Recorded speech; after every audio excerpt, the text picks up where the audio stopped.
Okay, couple of housekeeping things before we get started. First and foremost, Tech Garden does close at 1 o'clock tomorrow, so we have two options for class. We can either have it at Coworks or we can do it fully remote. Take a quick vote on who would like to do it remote.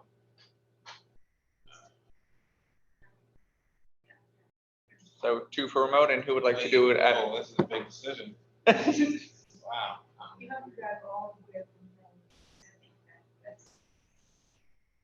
Wow. I don't mind coming in and doing it at Coworks. I work remote, so I'm used to doing remote. With that said, how many people would like remote again? 3. Okay. Last minute vote quickly. Would you rather have class remote or at Coworks tomorrow? remote. Okay. From my hammock. So 3 for cowork, 3 for remote, and 4 for remote. What did I vote for? I already lost myself. 4 for remote, and how many for Coworks? Really, I learn better in person. Okay. You know, I just find it harder to keep up with everything. Okay. However, if It's my birthday tomorrow, so you'll work on it. I got her vote. Okay. I'll tell you what. I mean, I can't do it the other way. So it sounds like we have 4 for remote and 4.5. 3 for in person. So Sorry. we're going to do class completely remote tomorrow unless someone walks in and swings the vote. The polls are not closed quite yet. So if anyone is attending remotely through Zoom or on the YouTube live stream and would like to cast a vote, you're welcome to in Slack. Otherwise, right now we will plan on having class tomorrow fully remote. Okay.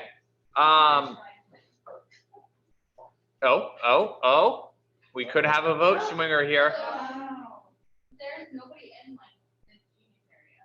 I've been sitting here for an hour, but I mean, I was here early, and now there's all of a sudden like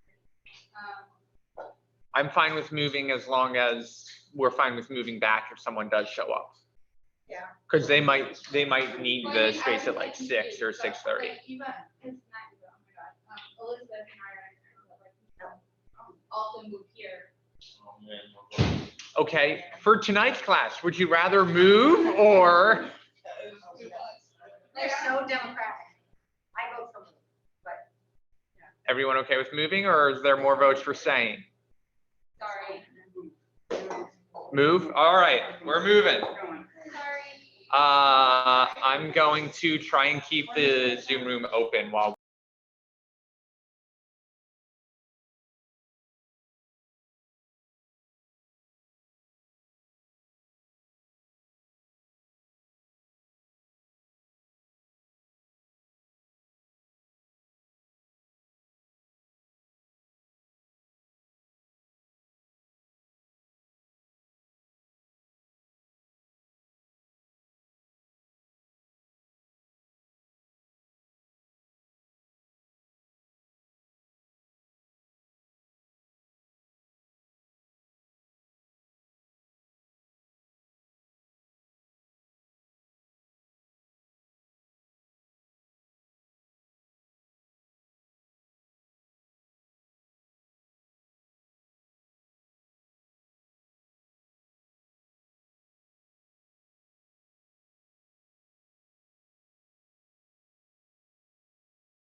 now that everyone's here, we are going to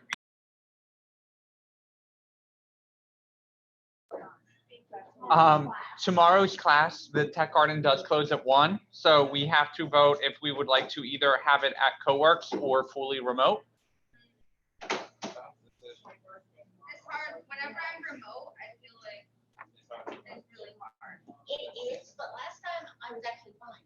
I really love my house though, but I know, it's like a tougher. that's bad. That's why I don't work at home. But I thought it was fine last time. I mean, I wouldn't want to do it all the time, but once in a while.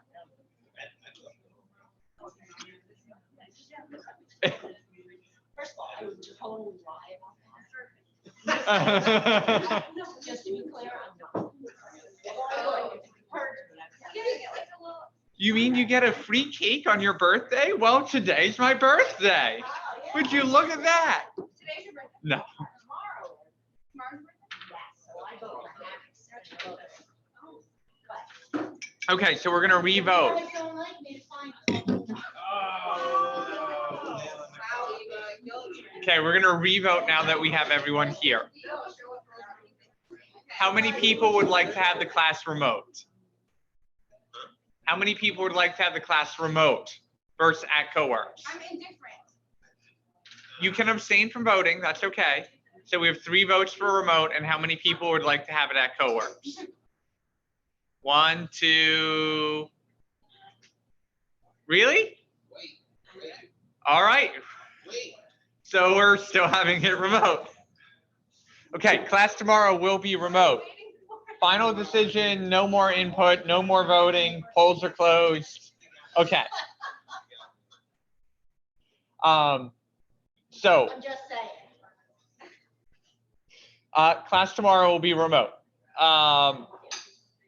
The other thing that I wanted to address is Meteor, why we're learning it and how it plays into our capstones, right?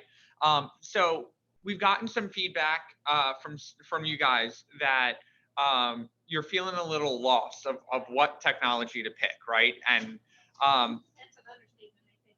and we're just throwing things at you. And that actually was a purposeful decision. And one that I think we're going to discuss when Jesse gets back from his vacation. But the idea when we developed the curriculum was that we were going to, we wanted to get you guys ready for employers. And the way to get you ready for employers wasn't pigeonholing you into one specific technology. It was to expose you to all the different ways of doing it. And the reason why this is really important is even if we had an employer who was like, we'll hire all of you guys tomorrow, here's our tech stack. There's still a lot of value in teaching you guys various technologies. And the reason for that is day in and day out, I have to evaluate technologies. I have to look at something newer that's out there, and I have to compare it to what our existing solution is or other solutions on the market. And so in the professional world, there are some times that your team or your employer will make the decision for you and say, hey, you're going to be using this framework, period. But there are often times that you will have to make that decision. And that's a common differentiator between a junior dev and a senior dev. So while you won't necessarily always be expected to do that off the bat, there are a lot of times that you will be, especially if you're working as a contractor, right? So a lot of times if you go out and you do contract work, someone will come to you and go, I want an app. And I want the app to do X, Y, and Z. How long is it going to take? Let me know when you're done. You'll go, okay, well, would you like your back end to be in Node? Would you like to use MySQL or Mongo? And I don't care. I don't even know what those words mean. I just want an app.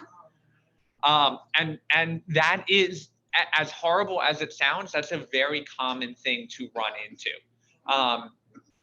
There are a lot of people who work with technical people and are just used to them not being able to communicate well. I'm good.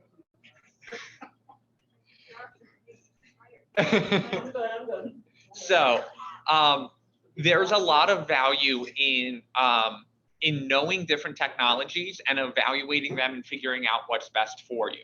Now, the only way to do that is to kind of dip your toe in a lot of them, So there are a ton of technologies that we aren't covering, but our idea behind the curriculum was that we would cover a little bit of everything, right? So we would just gloss over jQuery, we would dive into React a little bit.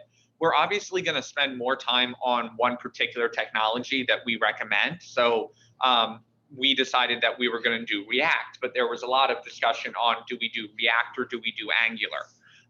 And so, or do we do jQuery, because jQuery is used by 90% of all non-web apps, just regular websites on the web. And so the reason why we didn't say, hey, let's dive into jQuery is because we picked a technology that was either up and coming or pretty close to coming up in up and coming. So React is used on more and more websites. Its market share continues to grow. And the same goes for Node backends. While one particular framework isn't super popular, Express would probably take the cake as the most popular Node framework. It is definitely growing more and more in market share as a Node in particular. So if you guys haven't checked out Stack Overflow's survey, they do a massive survey. Commit some time to it. It takes 15 or 20 minutes to get through it. If I remember, I'll post a link in Slack. They do it every year, and there's some really interesting insights in there. And they go into categories of developers, front end, back end. They go into years of experience. They go into salary. You can compare statistics by country, by gender, by all different kinds of things in there. Really interesting data. Some of it might be a little surprising. But the reason why we picked Node and Meteor or even Sales is because it's definitely has the highest growth of any backend out there. And so while employers in this area do traditionally use .NET, not all of them, but a good majority of them, .NET doesn't have explosive growth. In fact, it's on the decline. You don't go to a startup and see many of them picking .NET. And the main reason for that is .NET, up until a couple years ago, had to run on a Microsoft server. Microsoft servers were very expensive to license each individual Windows server license. And that made it hard to scale as well. So when all of a sudden you were writing your code and you said, oh, I want it to run on 5 servers, Windows would have their hand out and go, well, you got to pay us more for those 5 server licenses. With Linux, they went, sure, you want more servers, the operating system is all free. So .NET is still heavily used in this area, and it's a major investment for companies to switch from .NET to any other backend, including Node. So we decided to teach you guys the upcoming tech, the latest and the greatest, instead of diving into something like .NET, which is still widely used, just not for newer projects. So how does that connect into your capstone? Well, for your capstone, you have to make a decision, right? We are going to do another day of Meteor, if not 2. You can compare Meteor to Express, and if you decide that you like Express, there will be no hard feelings on me. I will forever remember you guys. However, you guys can pick whatever you want. And if we brought in all 12 or 14 or however many instructors we've had, each one of them is going to pick a different technology. And I'm even going to pick a different technology depending on what app you're developing. So some of you guys may say, you know what, my capstone doesn't heavily rely on a database, and I want to just make a really fancy website that I'm going to be proud of and put my name on and have that be my main portfolio piece. That's completely fine. The capstones are pretty open. So the capstone is not, we're grading you off all the technology that you learned across the entire course of the program. The capstone is, what do you want to show employers? There is some value in going and getting your capstone done and having database integration. So an employer looking at it can go, oh, they have full stack experience. However, if you want to come out of this program and look at front end positions, because you are comparing the back end to the front end, and you go, hey, I liked HTML and CSS a lot more than I liked Node and SQL, well, then that's completely fine. And you can focus your capstone on a website. So the capstone is more of a launching off point, the thing we hear more and more from employers who are hiring is that they don't really care what technology you did it in, or where your experience even is. They want to see what you've done. They want to be able to go to GitHub and look at your code. They want to be able to hit a live demo site instead of having to download the code and go through that whole process. So think of the capstone as it is definitely open-ended, and you won't get a right answer because there is no right answer in development. I spend my whole day in Node.js and Express. However, when I'm playing around with Meteor, there are times where I'm like, man, I really wish that I could redo our code base in Meteor. But because we've invested so much time into our Express backend, that's not something where I can say, hey, boss, I'm taking 3 months off and I'm going to redo our entire app in Meteor. Which is the problem at a lot of companies, is it's not just, hey, boss, one person's going to be gone for 3 months. It's, hey, boss, we have a team of 50 .NET developers, and a couple of them would like to switch to Node. And that's a very common problem that companies run into, is how do we migrate our code base to something newer that's probably going to be more performant? So even though a lot of employers in this area aren't using Meteor, Meteor may be a great choice for your capstone. Or Express might be a better choice for your capstone. And that's something that ultimately comes down to your decision, is you have to pick it. And you might say, you know what, I really like sales. I went on their website. I think it's cooler than Meteor or Express. I want to go out and learn that. And no one's going to yell at you for doing your capstone in that. So I know it's frustrating. I know that it would be easier to say, hey, make your capstone in Express and MySQL and Bootstrap, and you'll be done and you'll be happy. And that's a completely fine path. But there are so many paths out there, we intentionally leave it open because that's a decision that you're going to have to make on the job, is what technologies do I want to pick? And that's also one reason why we leave the office hours so open, is every student might pick a slightly different approach to putting their capstone together. And that's why we want to get you guys coming to the office hours, coming and scheduling one-on-ones with the instructors. Even if you want to just pair program with an instructor, instead of having an instructor write out all the code, just have an instructor over your shoulder for 30 minutes as code. That's also completely fine. So I definitely don't want to get you guys discouraged on all the options out there. There was a link that Jesse posted a little while ago, maybe 3 or 4 days ago, which was a giant flow chart. And the flow chart said, okay, learn one of these first. And it was like all the CSS options and Sass and Less and Compass. And then they had yellow boxes. And it was what that guy personally recommended.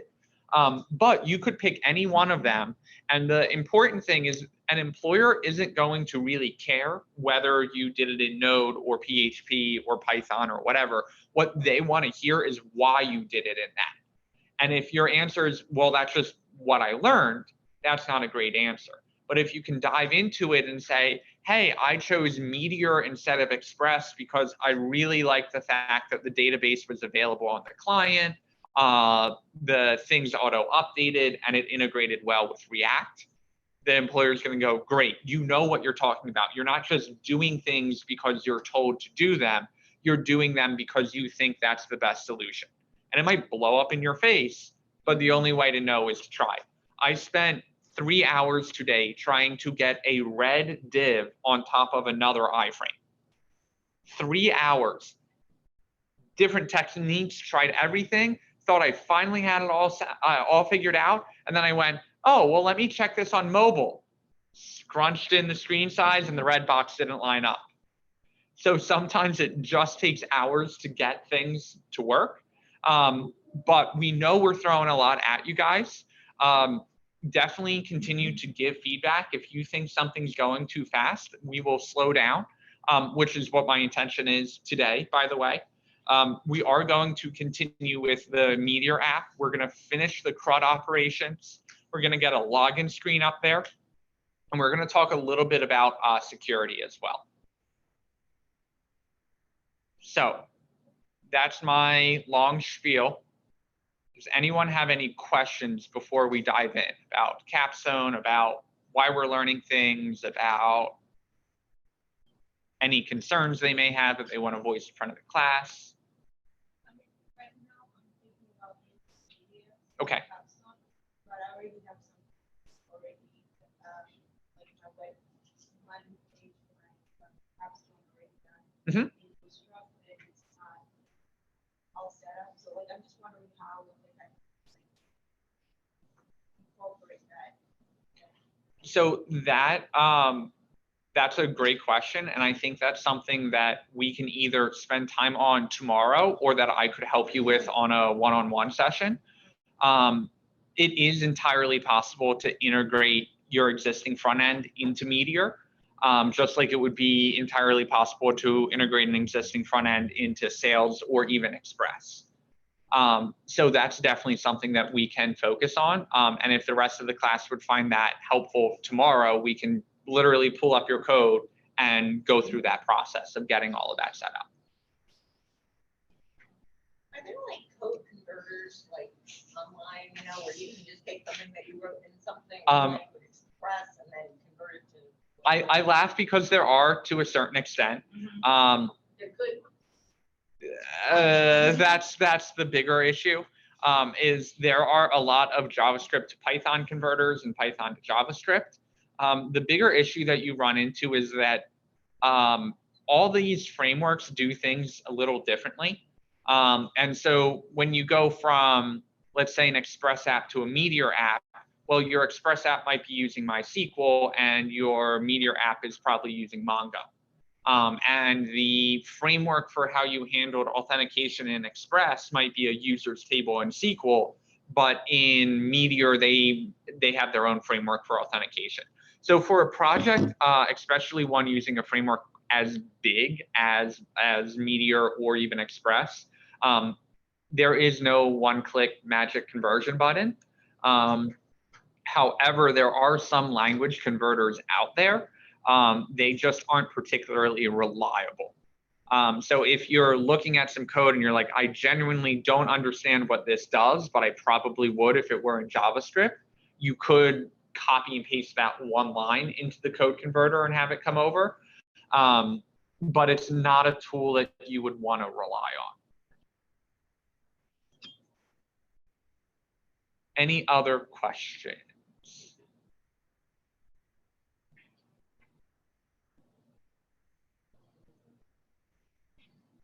Okay. So we're going to dive back into Meteor. We're going to do things a little slower today. And we're also going to accomplish even more today because we are over the hump. We got our React app set up. And that's something that is always frustrating, is getting a new environment set up, no matter what language you're in, no matter what framework you're using, no matter what kind of Mac or PC you're on. Let's be honest, PC is much harder, but it's still hard to get a new environment set up. So now that we're over that hump, I'm hoping that things are going to go a little bit smoother. So what I'm going to do, first thing I'm going to do is open our to-do list. I didn't have access to that for some reason. Okay. I always do, but this time I didn't. Anyone with a link can edit. I will repost the link and hopefully that will go through, but it is open up to the public. Thank you, Kelly, for posting that Stack Overflow survey. I reposted that in student resources, so hopefully you'll be able to open it up from there. Okay, so where are we at? We need the ability to sign in, to create students, to create feedback on students. Well, let's fire up our app and see where we're at. So I'm going to go to my VS Code. I already have my code open. I'm gonna pop open a new terminal, and before Linda yells at me, I'm gonna start sharing my screen. Okay. We are going to hop into our terminal. First of all, we wanna make sure we're in the right folder because our terminal may shift around. So I'm gonna run pwd, and I'm gonna see that long path. So I know I'm in the right spot, and I'm gonna run Meteor. Meteor's gonna boot up my project. We're gonna go to a new tab and open up localhost 8000. And we're going to change our mind and open up 3000 because that's the port Meteor runs on. And we have our app. Now notice that all of our contents are still in here. We turned off the server and we rebooted it. That's because Meteor is using Mongo. Mongo is just like SQL. It's a long-term data store. So it's going to remember all of the things that we put in here, even if the server reboots or turns off or whatever may happen. If we were just doing that with an object in Meteor or Express, and we turned off the server, because that object is in RAM or in memory, as soon as we turn off the server, it would be gone. So important to use Mongo. Okay, we're in here. Let's look back at our Brainstorm app, and do we have the ability to create feedback on students? So let's go back here. We can type a test. We can do a student ID. We save, and it shows up down here. So I'm going to say that we have completed that. So even though it was a win from yesterday, yay, we got something done. Okay. We need to save information. We need to be able to filter by day and week, by student. And we also need to be able to save information into the database with CRUD. We need our interface. We're on the way there. Timestamps, I would say we finished, right? Because we got our timestamps showing up nice and pretty. So let's cross that off the list. Okay. And we created a form with questions to store in the database. So it's only 2 questions. The intent of this app, by the way, is we're not going to get all the way there. We're not going to get everything working to the point where we would turn this on tomorrow and say, okay, everyone's going to submit their feedback there. But the idea here is to cover all the basics of Meteor. And then down the road, maybe this is something that we would come back to, or if we wanted a little bit more reinforcement with Meteor, someone could fork this project and continue working on it. So if we get to tomorrow and we go, okay, well, what do we want to cover? Do we want another Capstone workday, or do we want to continue adding things to the Meteor app? We can decide that tomorrow, and that will be remote. Okay, so we're going to cross that off. Okay, and then we have all the commands we ran yesterday to get servers started up. Okay, so what I want to do is I don't like doing create and read without our update and delete, right? Nothing's more frustrating when you add something to the database and go, well, how do I get rid of that? I made a mistake. So let's go ahead and add our edit and delete options. How are we going to start?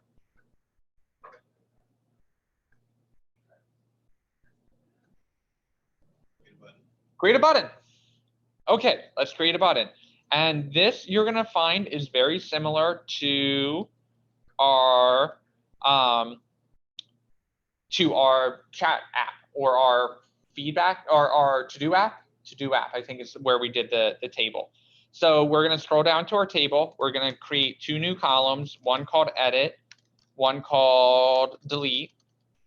And before we get too ahead of ourselves, let's just get the edit button working. So we're going to do a new TD here, and we'll do a button with a class name of button. And again, it's class name instead of class because we're in React, and React gets a little funny with classes. So we're going to call it class name button. We'll do a BTN primary on that, and we'll say edit. Okay? Before we go too far, we see our edit column already shows up. Didn't have to refresh the page. Meteor took care of that for us. It dropped it in. Great.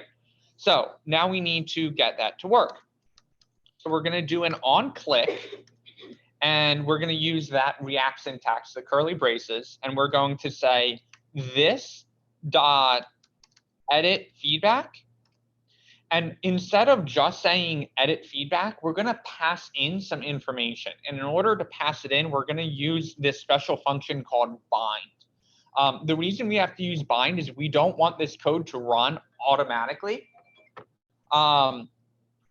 every time the page is loaded. So basically, when we say bind, we say, hey, pass in this information, but only when the OnClick is fired. So we're going to say this. So bind some data to this thing that we're clicking on. And what do we want to pass in? We want to pass in the feedback ID. And the reason we're doing that is because we want to know what edit button they're clicking on, right? They could be clicking on the third one or the first one. We want to be able to track which one. Okay, where's this feedback ID coming from? Well, it's coming from our this props feedback, okay? And we're mapping it, we're looping over it. So every piece of feedback is going to come in a loop. And where's this props feedback coming from? It's coming from our tracker code down here, which is using feedback.find. Okay, well, where's that feedback.find coming from? That's coming in from our API feedback. Okay, where's that API feedback coming from? Quick tip, if you hold in Command and click on any file path in Visual Studio Code, it will pop it open for you, which is super helpful. Okay, that's coming from, we imported Mongo and we defined feedback as a Mongo collection. So that's how we made it all the way to the database and how we're showing that information in our app. Okay, so now that we're in here, we want to make that edit button work. So I'm gonna save just to get our indentation right. And I want to define this edit feedback, right? We haven't told it what edit feedback is doing yet. So I'm gonna come up here and I'm going to do a new function called edit feedback. And edit feedback, instead of it just taking an event, edit feedback is actually going to take our feedback ID. And we are going to just console log out our feedback ID and see what happens. So we're going to go here. We're going to pop open our console. We're going to hit edit, and we see this object ID come back with this string. And if we click edit on a different one, you notice we get a different string. So that means we just have the ID that Mongo created for us. Mongo is a little unique. Instead of using a numerical ID that just increments, Mongo actually uses a string ID. So it has letters and numbers in it. Meteor is even weirder in that it doesn't use Mongo's traditional format. However, most Mongo IDs are actually generated off the timestamp, which is kind of interesting. You can actually reverse engineer the Mongo ID to figure out when that was created into the database. Cool little fun fact. Anyway, we see that if we click a different edit button, we get a different ID coming out. So we not only confirmed that the ID is getting passed in right, we also confirmed that our OnClick is working. So we're going to jump back into this code. And we want to edit feedback. Well, in order to edit the feedback, we probably need to prompt the user for what they would like to edit it to. So we're going to say const updated feedback is equal to window.prompt. And we're going to say, what would you like your feedback to be updated to? Okay, and then we're going to keep going here. We are going to say feedback. What's feedback? Well, feedback is getting imported from our API. So we're reaching right into the Mongo collection and updating our database. Feedback.update. And it's going to say, okay, well, what piece of feedback would you want to update? So we're going to say feedback ID. And Mongo's like, okay, well, what do you want to update? How do you want to update it? So we're going to do a new object in here, and we are going to say set. And what do we want to set? We want to set the message to the updated feedback.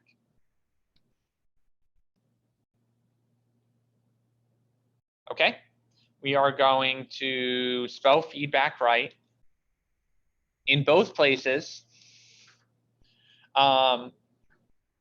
Always good to pay attention to Visual Studio Code. I didn't catch that error Visual Studio Code did for me when I had this spelled wrong.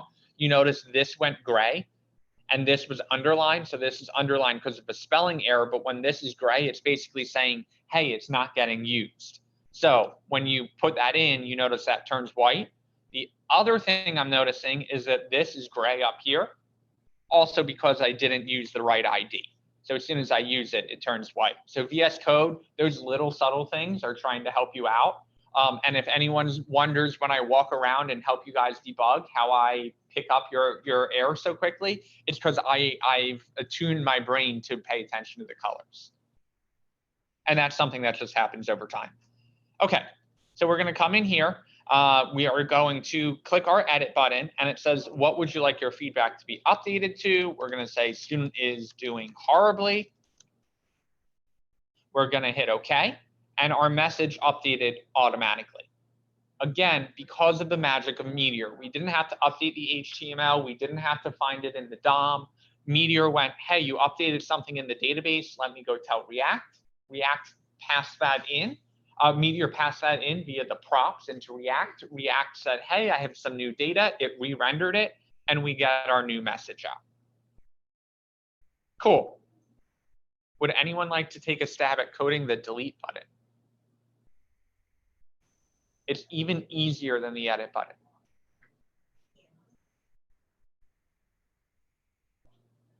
No one? Bueller? Bueller? Sure, go for it. Do you have the edit access to VS Code? It did. You're still on the bubble stick, that's how, are we? Yes.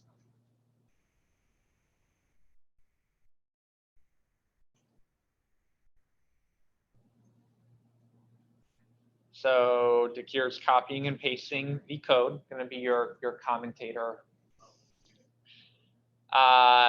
Renaming the content of the button.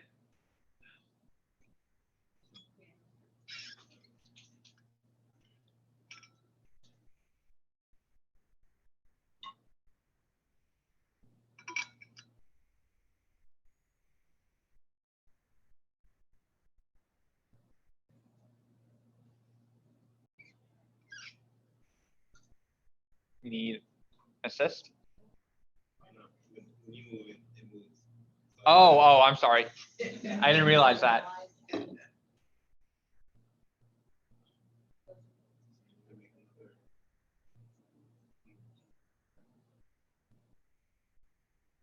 When you edit, though, it doesn't move. That's why I was just trying to keep it up with the, so you're up here, okay.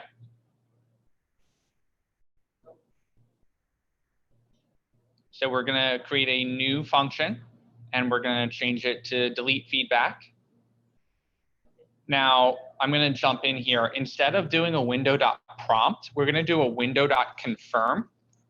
And we're going to say, are you sure you want to delete your feedback?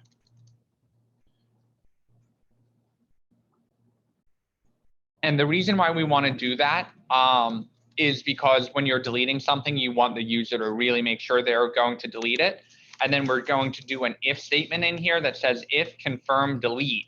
So if they don't confirm the delete, then we're just going to ignore it. And then there's one more thing you want to do. Instead of feedback.update, what do you think you want to do? Right up here. So instead of a feedback.update, we want to do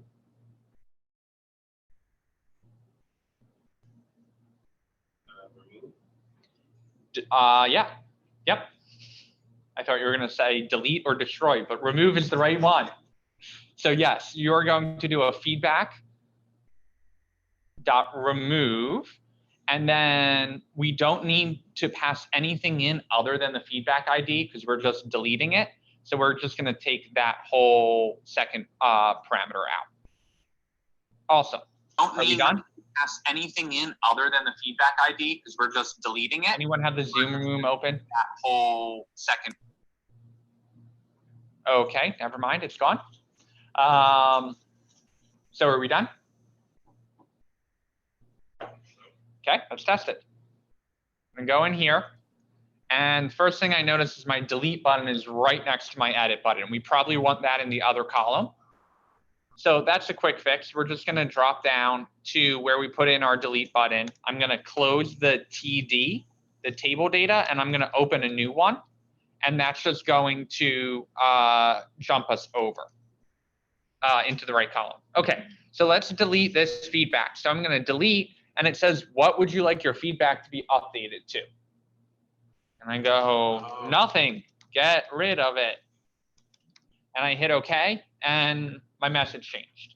So if we look up at our code, we have our delete feedback. It's using the feedback ID. Everything's right here, but this code isn't getting run. So if we drop down, we realize that what our OnClick is still connected to our edit feedback. So we just want to make sure our functions are connected properly. So we're going to delete that feedback instead. We are going to run it, and it says, are you sure you want to delete your feedback? And as soon as I hit OK, it's gone. And I'm going to do one more thing. Instead of a button primary, I'm going to do a button destroy. Not secondary. Danger. Thank you for the assist. Now we have our red button, and we're making progress. Okay, let's go back to our to-do list. We have our information saving into the database. We can create, read, update, and delete all of it. So we cross it off the list. Yay. Okay, so let's talk about sign-in. I don't want my feedback accessible to everyone, right? I don't want anyone to be able to go to hackupstatefeedback.com and be able to see all the feedback on all the students. So what we're going to do is we are going to add authentication. Now, authentication can get very complicated because we need it on not only the front end, but also the back end, right? So we want the end user to be able to sign in and create their password. We also need the ability to make sure the data doesn't show up on the front end unless the user is signed in. Then we also need to, on the back end, make sure that passerby can't just hit our API and get the data right out of it, right? We don't want anyone, even if they're not using the interface, we don't want them to go to localhost 3000/student feedback and get all of the data back out of it. So first things first, we need to do a little setup. So we are going to use the magic of Meteor here. And what we're going to do is we are going to Meteor add two packages. One is called accounts UI, and the other one is called accounts password. So the UI is just so we can show a login screen, and then the password is setting up the database for how we want to store that user credentials. Okay. We are going to break my golden rule of copy and paste, and we are actually going to go to the Meteor website and go to the Get Started tutorial. There, we will get there in a second. You'll see what comes out. So basically, Meteor has a username and password UI already built for us, but it's not built in React. So basically, we're going to copy this code here. That's just going to dump their UI container out into a React component for us. So we're going to go in here, and we are going to go into our imports UI and create a new file, and we are going to call it accounts UI wrapper. And while I was doing this earlier today, I called the file account UI wrapper instead of accounts UI wrapper, and it took me a good 10 minutes to figure out why it wasn't working. So in our accounts UI wrapper, we're just going to paste in all the code that Meteor gave us. And if we look at this, it's not too hard to understand. Basically, what it's saying is, hey, when the component is mounted, when it comes to be available, find the container and dump in the login buttons for us. So that's all this is doing for us. We don't quite have to worry about Blaze, which is how it was written, but we're basically just saying, hey, here's this React component that has our login buttons for us. Okay, now, what we're also going to do is we have to now tell our app to show that content. So we're going to scroll up to the top. We're going to import, And what are we going to import? We are going to import our accounts UI wrapper. And where are we importing that from? We're importing it from the same folder, so / accounts UI wrapper. And the .js would be optional. Okay, great.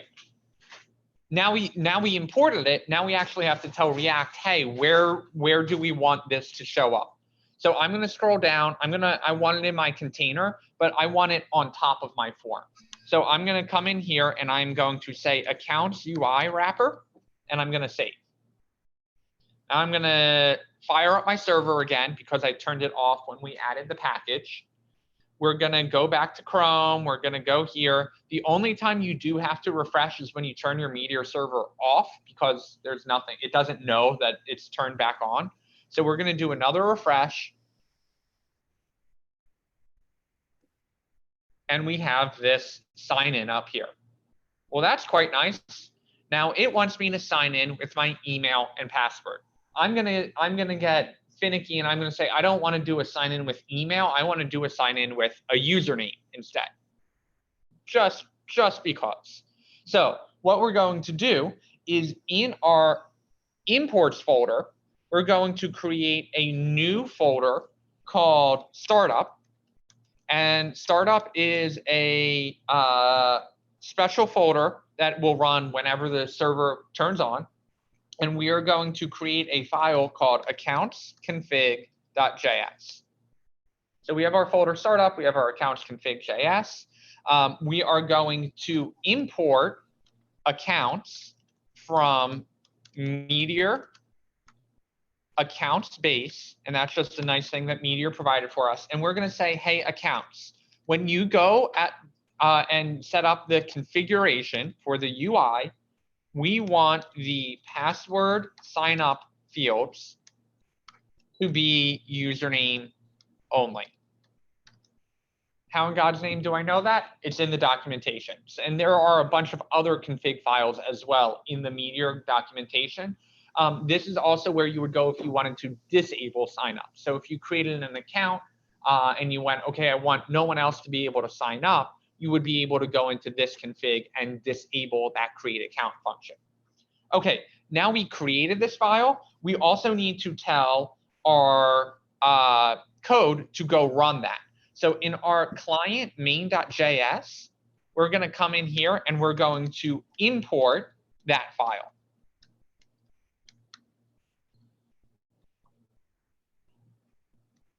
And this is just telling the code, hey, instead of just putting that in some file, we need to tell the server to go run that code. So that's why we import it. Okay. Yeah. But that's, so the startup was like an API endpoint in Express. The startup is basically special code that we want to run only when the server turns on for the first time. So we're going to refresh in here. And we notice we have a username and a password. Okay, cool. I don't have a username and password yet, so I'm going to create an account. My username is going to be Max. My password's going to be something simple, and I'm going to hit create account. And it's going to yell at me because my password is so simple, it doesn't want me to do it. So we already have some functionality built in here, and that is the magic of Meteor, is that they just created that account, the whole UI for us. And when I hit create account, I'm now signed in as Max. And if I click there, I can change my password or I can sign out. Was your password CNC play? No, but you're listening to my keystrokes. Okay, so that's great. We have our account created, but we don't, all the data is still showing up. I'm not signed in, right? So let's fix that. And come to think of it, I don't want to just lock it down so only signed in people can see the data. I want to make sure that people who are not signed in cannot create new feedback as well. Okay, so how do we do that? We're going to go into our code. And because we need some additional data from Meteor, I'm back to my app.jsx. I'm going to scroll down here and I am going to say, I want the current user information.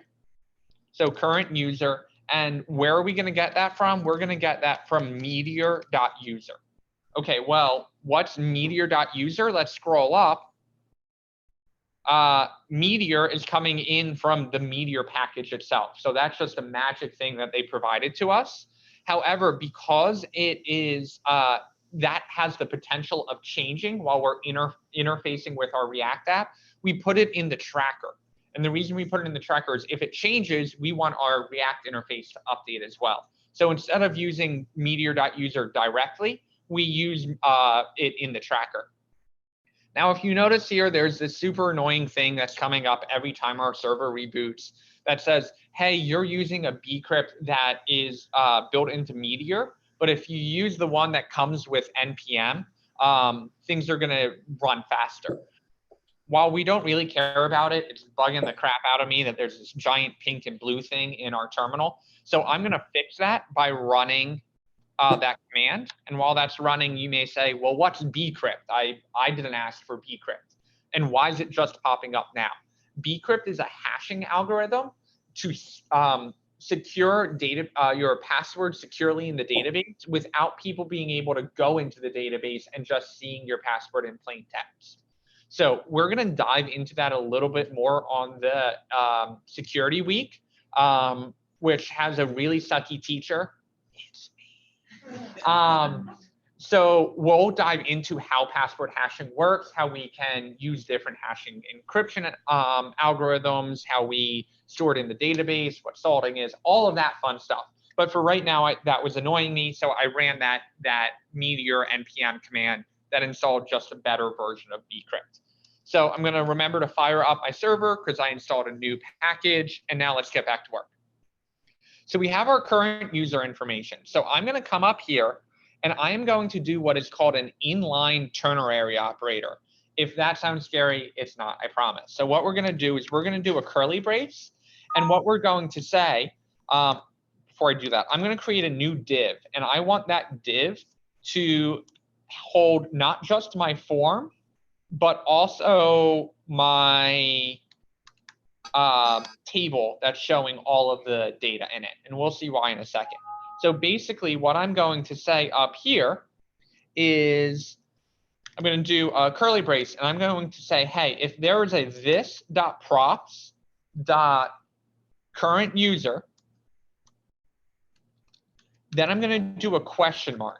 And that question mark is going to say, if this.props.current user is true, show this giant div that has our create feedback form and also our table.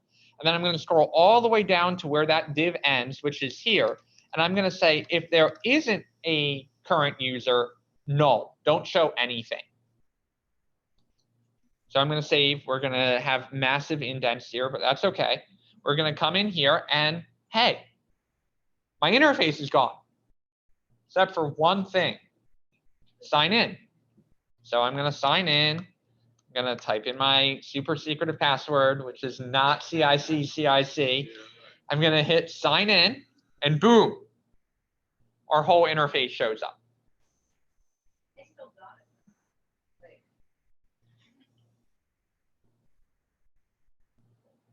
Are you signed in? No, I just signed in as big.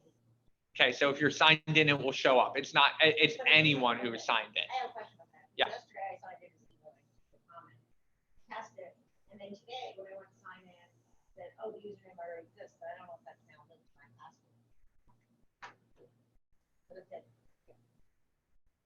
I do not know. I would just create EVA 2 for now. I mean, but then it put me in without, there's no change username. I mean, I'm fine. But Okay, I mean, you could change your password to something you knew, and then you would have the password to that account. yeah, I mean, I don't.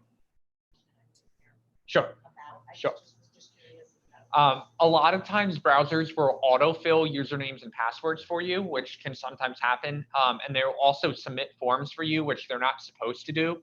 But I've had that happen to me where I create an account or I'm trying to sign in and my browser just dumps information in for me. And all of a sudden I have an account. So sometimes that can happen. Okay. Okay, so we have our change password or sign out. And as soon as I hit sign out, boom, everything's gone. Okay, so we're doing pretty well here. We have our username and password showing up. So we have 2 more things we need to do. What was the main reason can anyone think of a reason why we wouldn't want the database to be accessible completely on the front end? Right. Anyone could change it and anyone can see it. And so those 2 problems get resolved 2 separate ways. So what I'm going to do is I'm going to look up Chrome Meteor Dev Tools. If you guys do decide to pursue Meteor development, I would highly recommend you download these. It's offered by someone called The Bakery. I need to actually turn mine on because I already have them installed. But on this screen, well, I can just remove it and add it. You will get a button that says Add to Chrome, and then it will confirm that you want to add that extension in. And then you need to click this Enable item up here. Okay, so I have this new little thing up here that says Meteor Dev Tools, and it says can't read or change sites data. And the reason for that is because I'm not on a Meteor-based website. But if I jump back to my CIC feedback app, it says this site can change and read data. So that's really cool. I'm going to close my Dev Tools, pop it back open, and we have a new tab here called Meteor. Oh, hey, isn't that handy? So I'm going to pop open my Meteor tab, and we get all kinds of stuff in here, but I want to look at Mini-Mongo. Mini-Mongo is our database that is running on the front end. So when I open up Mini-Mongo, it says no collections yet. And if I sign in, it lies.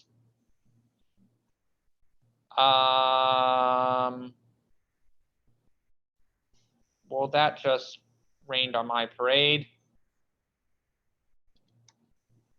I'm going to quit Chrome and reopen it.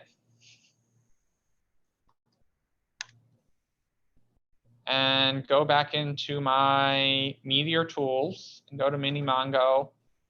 Ooh. I was relying on that. Okay, so and try one more thing. I'm going to reboot my Meteor server because now I'm just grasping at straws and turning it off and back on. Going to refresh. Tracker is not defined. I also don't know where that's coming from.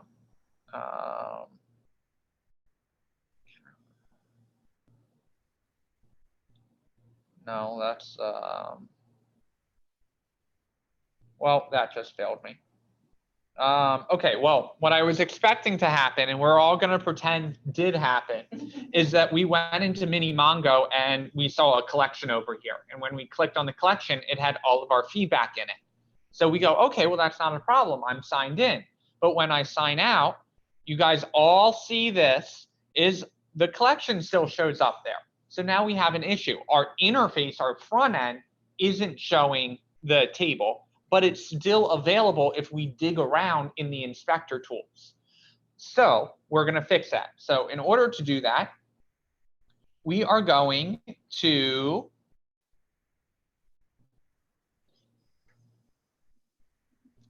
Meteor remove auto publish. And you may say, well, why does Meteor put it there in the first place? Meteor wants to be super beginner friendly. So they want to make it so if you're making a hackathon app, it doesn't really matter if all of your data is getting published to the front end because it's just a playground app, right? But I want to cover this in case you do decide to use Meteor. There are 2 important security things we have to do. This is the first one. So what we're going to do is we removed auto publish. We're going to fire back up our server. We are going to refresh once the server comes online.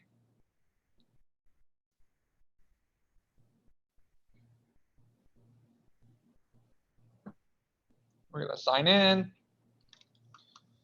with our username and password like normal. Now all my feedback's gone. So Meteor knows I'm signed in. It's showing me the form, but it's not showing me any of the feedback.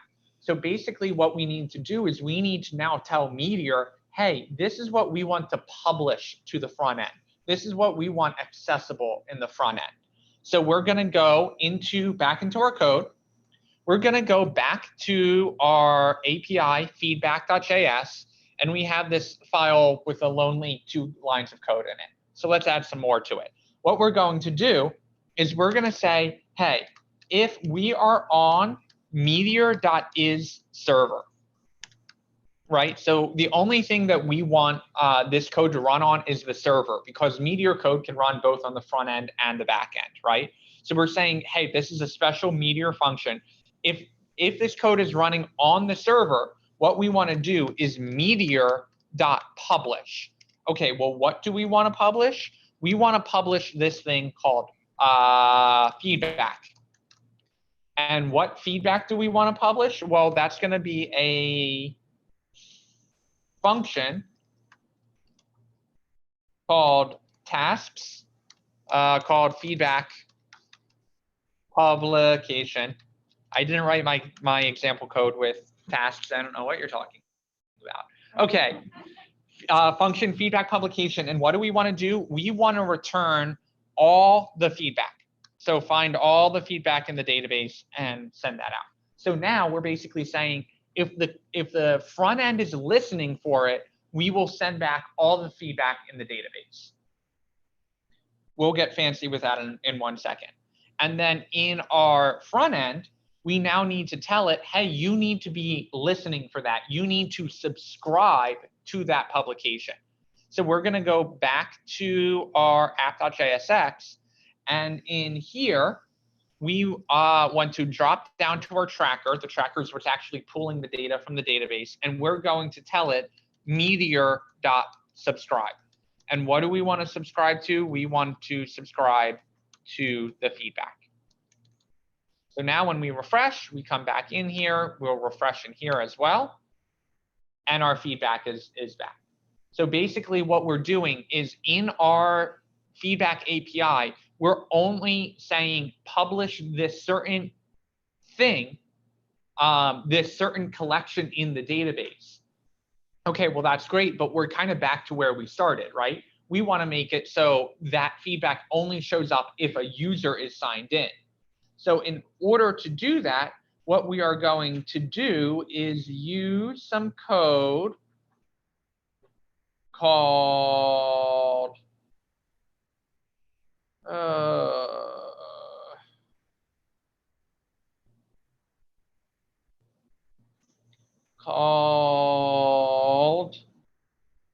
where did that go? I think it's this.user ID. Oh,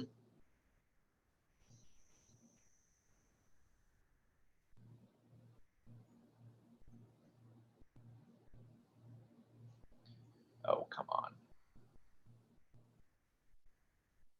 Yeah, this.user ID. So what we're going to say is in our feedback publication, we're going to say if there is a this.user ID, and that comes in from Meteor, that's another magic Meteor thing, then we want to return the feedback. Otherwise, return null. So if that isn't in there, don't send it back. So we're going to come in here, we're going to refresh, we're going to do our message test, we're going to do our student ID 123, we're going to save the feedback, and now here it is. Great. And if we sign out, our UI doesn't show it. And if we go to Meteor and we go to our mini Mongo, it also does not show it. So here's how I'm going to prove that it's not that code just worked. I'm going to go back to our app.js code, and I'm going to hide, instead of doing our, hey, if there's a this.props.current user, I'm going to take that line out. And so when I reload our code, notice our table is empty. But if I sign in with Max, all of our table data comes back in. So now we're proving that it's not just the UI that's hiding the table, it's actually the database that's publishing the data to the front end, and the front end is subscribed to it, But because we did our publication on our API in the back end and said, hey, only publish feedback if there's a user ID. If there's a user ID, send back all the feedback. Otherwise, send back nothing. And so our app.jsx code is subscribing to feedback. And as soon as we sign in, the server goes, oh, you're signed in now. I'm going to publish that data to you. And the front end, because it's subscribed to feedback, is going to show it. So we're going to go back here. We're going to sign out. And you notice our table gets emptied immediately. And that's because our server isn't sending things to the database. OK, we have one more thing we're going to do. Then we are going to take a break. And then when we get back from the break, we're going to figure out what things on our list we still want to do or what things do we want to do instead. OK, awesome. So we handled the fact that this data is now only accessible if you're signed in. But what we didn't handle is whether or not we can update that data. Right, so it's one thing to publish all of that, but I also want to make sure that only people who are signed in can edit that. Okay, well, now we're crossing back into regular API territory, and you guys are going to draw a lot of parallels between Express and Meteor. So the first thing we're going to do is go back to our terminal, and we are going to Meteor remove, and this time, instead of removing auto-publish, we are going to remove insecure. Now, you may ask again, Max, why would Meteor include a package called insecure? Isn't that name kind of important? And the answer again is, well, because Meteor wants to get you up and running as fast as possible. So if you're doing a hackathon project, they don't care who's editing it. But because we care about security, we removed insecure. We're going to Meteor start up the server again. And I'm going to put back in our code that's hiding the interface if someone's not signed in. We're going to go back to our code. We're going to wait for it to refresh because we turned off the server. We're back in here. OK, and now I want to edit, right? I want to edit test. I'm going to come in here, and I'm going to say, hey, I want to change that to test 2. And I'm going to hit OK, and nothing happened. Well, Meteor is now blocking any edit access to the database. And it's saying, hey, don't care if you're trying to edit something. You need a method in order to do that. So if we go into our inspect and go into console, we see update failed, access denied. OK, so let's set up access. We are going to go back into our feedback code. And 15 lines of code wasn't enough for us. I also am going to add more code to this. So I am going to say, hey, meteor.methods. And what methods do we want to do? We want to have a feedback.update. And what do we want that feedback update to do? Well, feedback update is going to, ooh, is that a typo? Oh, we'll try it like that. Feedback update needs to know what ID it's going to update. So we'll call it feedback ID. And it's going to say, OK, what do you want that method to do? And what we're going to do is we're going to go to our app.jsx code. And instead of doing our feedback update in the front end, we want it to happen in the API, in the back end code. OK, great. Now, we also not only need the feedback ID, we also need the updated feedback message. OK. That's all great. Now let's go back to our front end. And instead of calling const update feedback, or instead of doing our feedback.update here, we are going to say meteor.call. And what do we want to call? We want to call our feedback.update. I was just going to ask, how does it know? And yay, we did it. And it wants to know, OK, well, what do you want to pass in? We want to pass in the feedback ID and the updated feedback, because those are the two pieces of data that are coming from the front end. OK, now we are going to come back here. We're going to refresh. We're going to edit our feedback and call it test 2. We're going to hit OK. And now it worked. Now we have one other thing we need to do here. We need to make sure that only signed in people can update, right? That was the whole point of doing this. We moved our code to make sure that the updates could only happen in the back end. Now we need to make sure that someone is signed in. So we are going to go back to our code.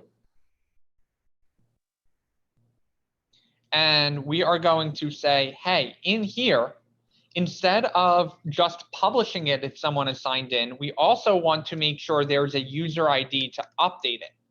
And if there isn't, we are going to throw a new, does that sound familiar? Throwing a new Meteor error.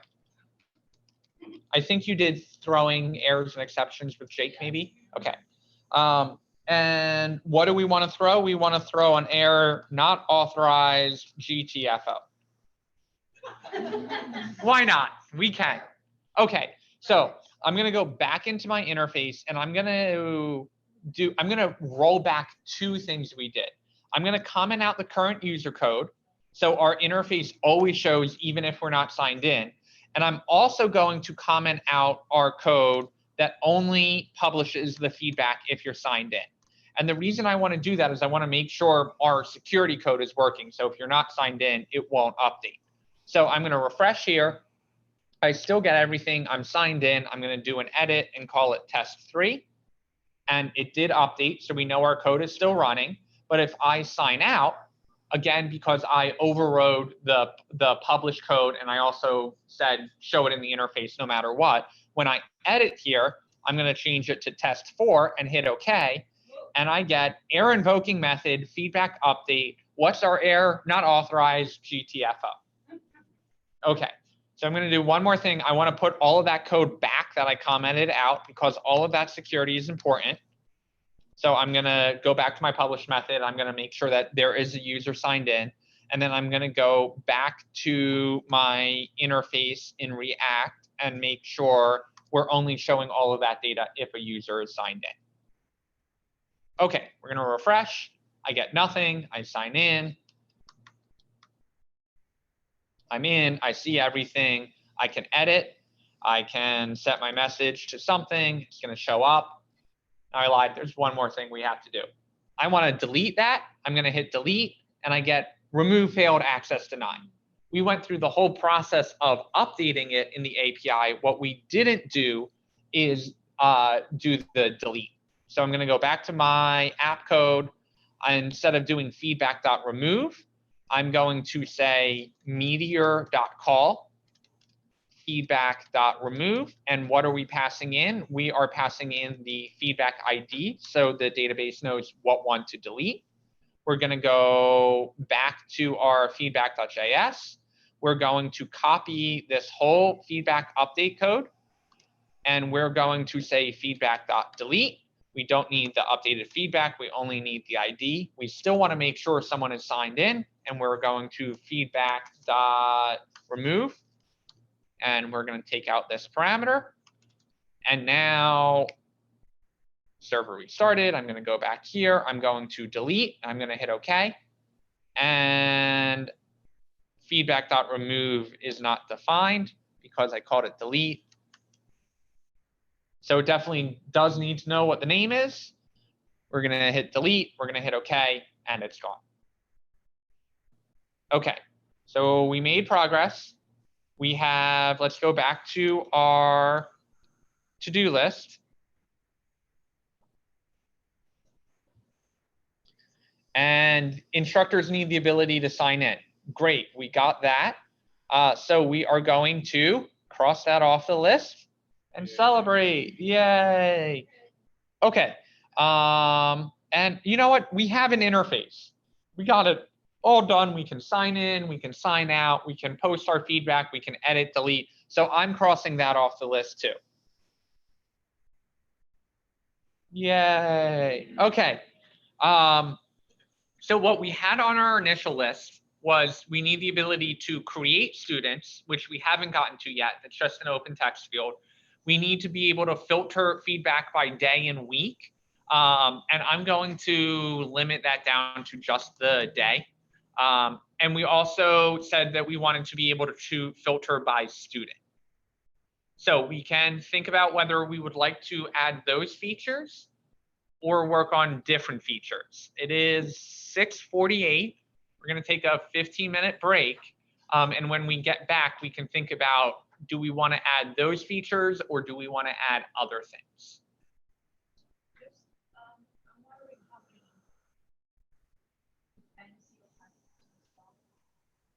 So Meteor uses to use a scientific term, shitload of dependencies. Meteor itself uses a lot of dependencies under the hood, Mongo being the most obvious one. But there are some optional dependencies that we used, like React. And then other optional ones we used, like bcrypt, to make the account's passwords work.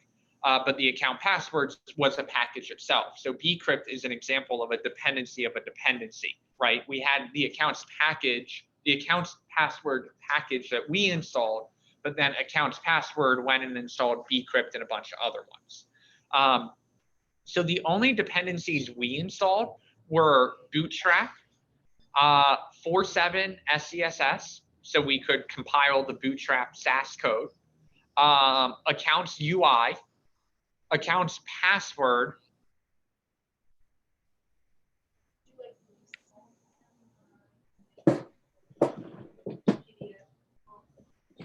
Yeah, I can add them to the list we already have going here. I will add the 2 packages we added and the 2 we removed. So we Meteor removed Insecure, and we Meteor removed auto publish, and then we Meteor added accounts password and accounts UI. Oh yeah, and then we reinstalled the native version of bcrypt.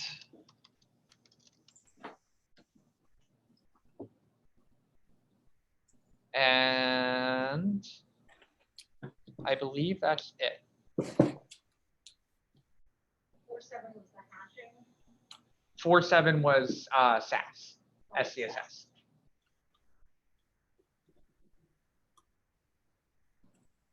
Okay, looks like everyone needs a break. So we're going to take one.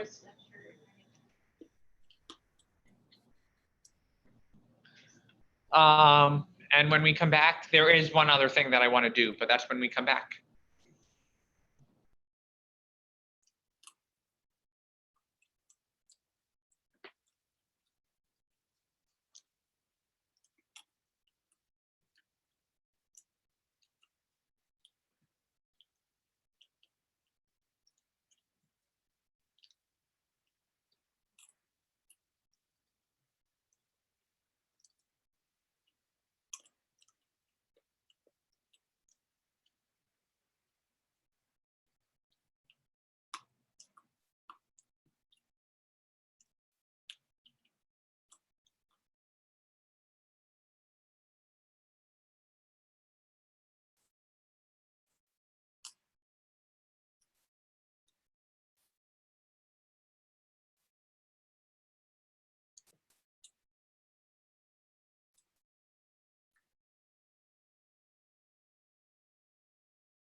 your question could be helpful. Okay, go ahead.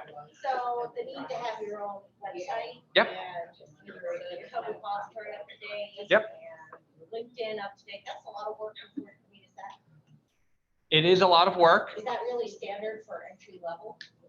It is. The reason for it is you don't know where they're going to go. Right. And so it is best practice to keep your LinkedIn up to date always, because Are you like really into LinkedIn? I have a gold star on my LinkedIn. Oh, because I used to use LinkedIn all the time, like the fashion calendar. Okay. But, long story. And so I had thousands, probably the earlier days of LinkedIn. Mhm. Then I went back on and couldn't get into that profile anymore. But, Okay. But that's where all of my recommendations, a lot of my recommendations. So the recommendations are less important. Recommendations were LinkedIn trying to be LinkedIn oriented.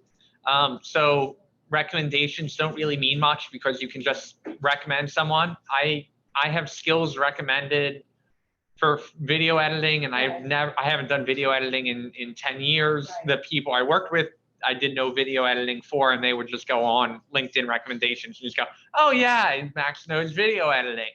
And because 2 people upvoted it, that now showed up in my skills list, and everyone else went on and would just upvote it. Employers know that recommendations don't really matter. Or So that's what the vast bulk of my contacts. so So I can't merge them. There's like a health center and I've gone there and I've got my I would, license picture to prove it's me and can't call them and. yeah, you do have to just tough through customer service. Email, I find, is the best way. If you can email someone, do that. But LinkedIn is definitely important. I've invested a lot of time into my personal website, into my resume, into my LinkedIn. You never know, even if you're happy at a current employer, you never know when a recruiter is going to come by and offer you a better option. GitHub is something that I really struggle with updating because all of my code is for my company, and all of its intellectual property, so I can't publish it. With that said, with a employer, you can say, hey, I don't have any publicly accessible code, but I'd be happy to sit down with you and go over some code samples. And at that point, that is normally okay for company policy. But it takes a lot of time. Your resume is probably your most important. Your resume is going to be guaranteed the first thing you talk about in an interview, right? They're going to have the resume in front of you and they're going to say, tell me about careers in code. And your resume should be laid out in a certain way that careers in code is the prominent thing that you're working on. It's not just under education. It's not just under, it's at the bottom of the page or it's mixed in. You do want to make that a prominent thing because that's what you want to talk about in your phone screen. And if you want to have another resume, that's completely fine. But for me, that would be my #1 focus on my resume, is pushing that up there and pushing anything that you want to talk about up there. So, hey, I did this Capstone project, so I'm going to put projects up near the top too, because I can talk about that and I just went through that process. I know the frameworks I used for it. And that's how you get in the door and show you know what you're talking about. The personal website, I think, is important. Mine's very basic. It doesn't have a ton of content on it. It looks pretty, but you want to, if you're saying that you're a web developer, you want to have a website. So it is important to have that. How often do you check your LinkedIn or update it and your website and everything else? So you want to update your LinkedIn and your resume whenever you have a title change at your company or you're working for a new company. You also want to keep an eye out for LinkedIn. Once you say you're a software developer, you'll start getting a bunch of recruiters sending you connection requests. You don't necessarily have to accept the invites, but do watch your messaging. Your messages, if they send you a message and you aren't connected to them, that means they paid to send that message to you. And if they pay for it, chances are someone else is paying them to recruit for a real job. So messages is an important thing to watch out for, and you can set up your email notifications to send you an email when you get a LinkedIn message. I have gotten contract work off of LinkedIn, and I have gotten pretty far down a job recruiting process through LinkedIn. So it's definitely worth watching. Once you get your resume kind of solidified, it's pretty easy to copy and paste into LinkedIn. And that's all you really need to do. You can spend time writing a little bit more on LinkedIn because you're not limited to a page requirement. But yeah, that's my spiel on that. Any other random questions before we dive in?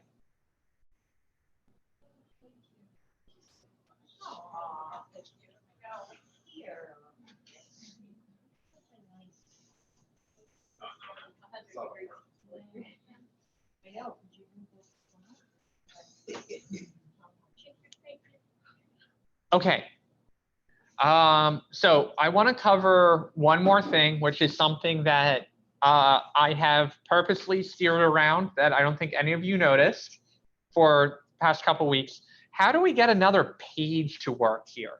How do we get another page to show up on our app? So if I go into my code, and Linda's going to yell at me again.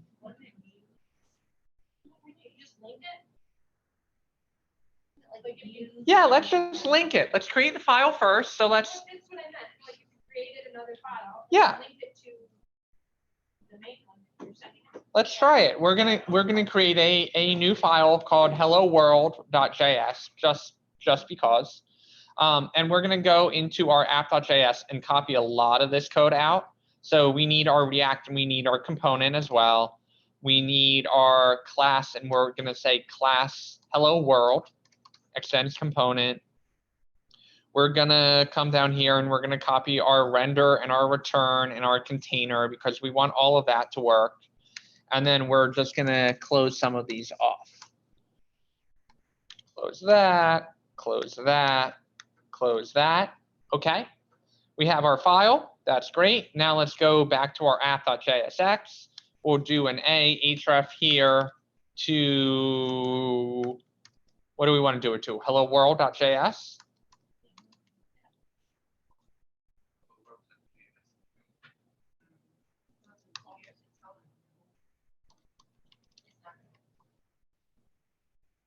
Okay, we have our link in. We're gonna pop in here. We have our hello world and no, hello world,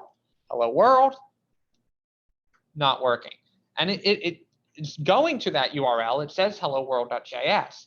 The issue here is that we can't just link to it because Meteor is a server.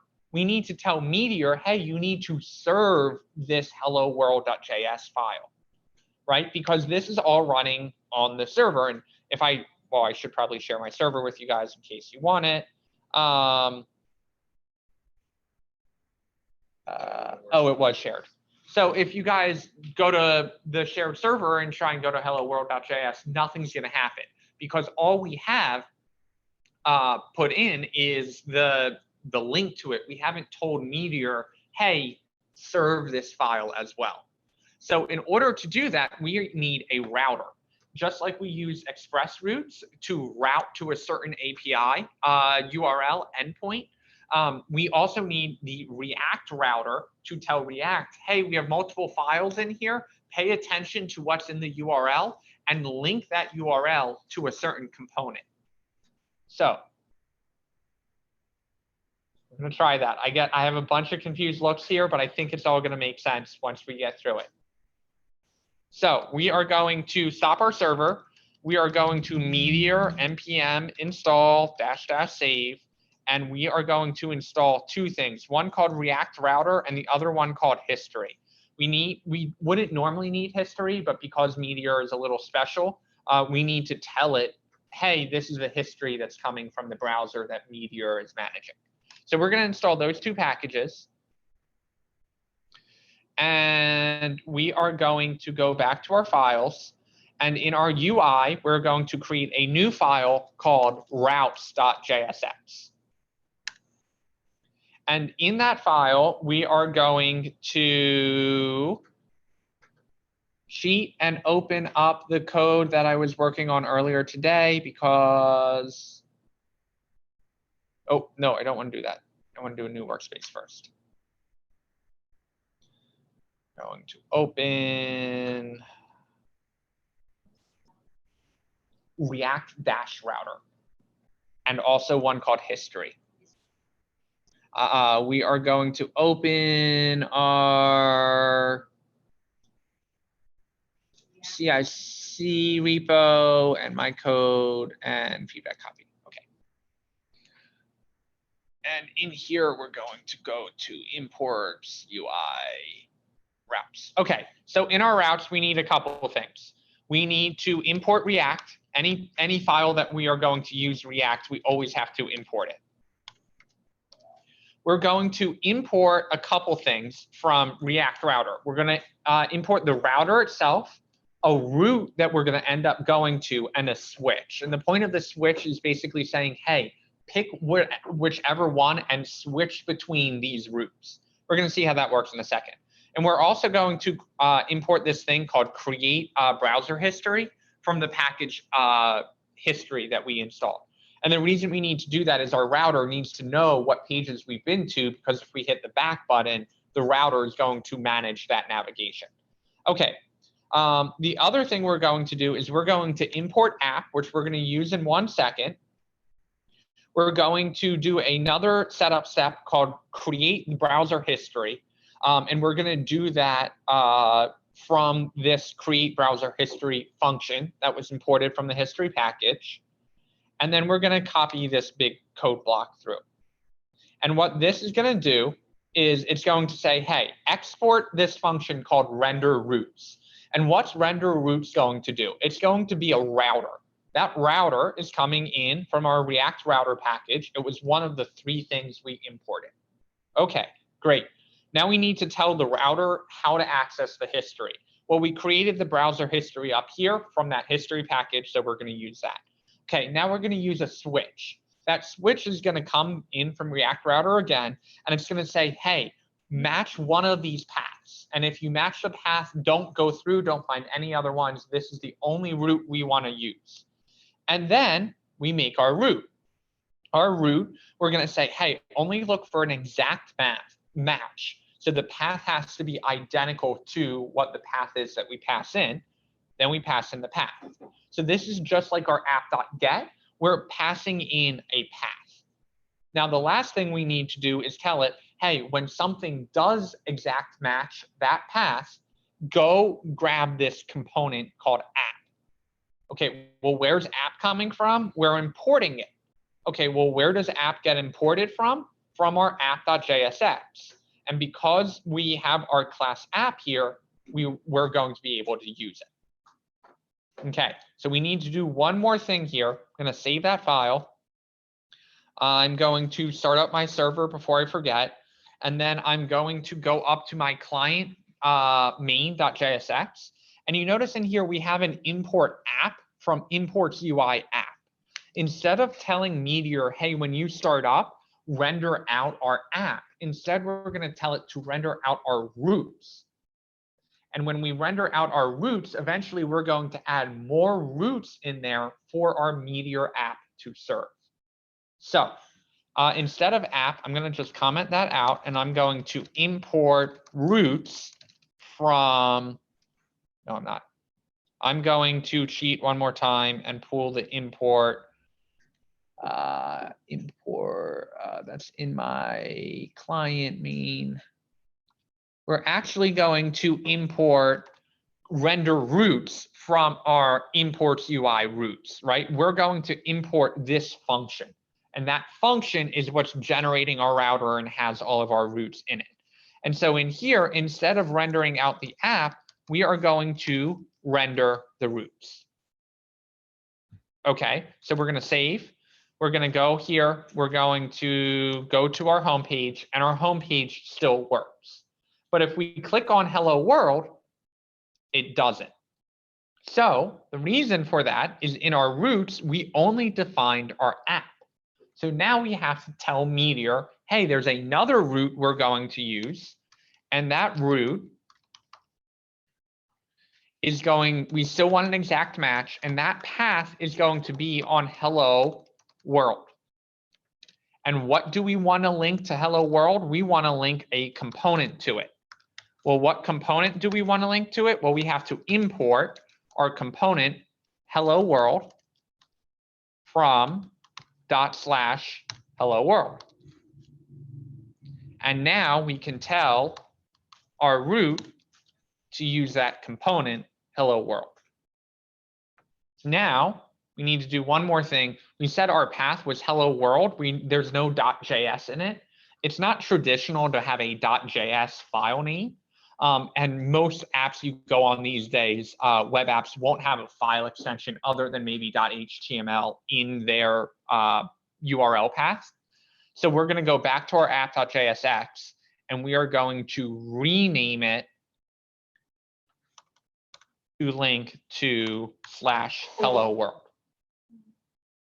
I was getting confused when I was trying to work out the code last night because, so I see that your file name here begins with a capital H, and then sometimes when you refer to certain things in the code, you're using Camel case. Lowercase. You're using camel case.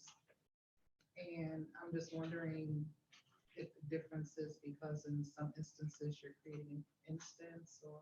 Yeah, so what it is traditionally URLs are not capitalized.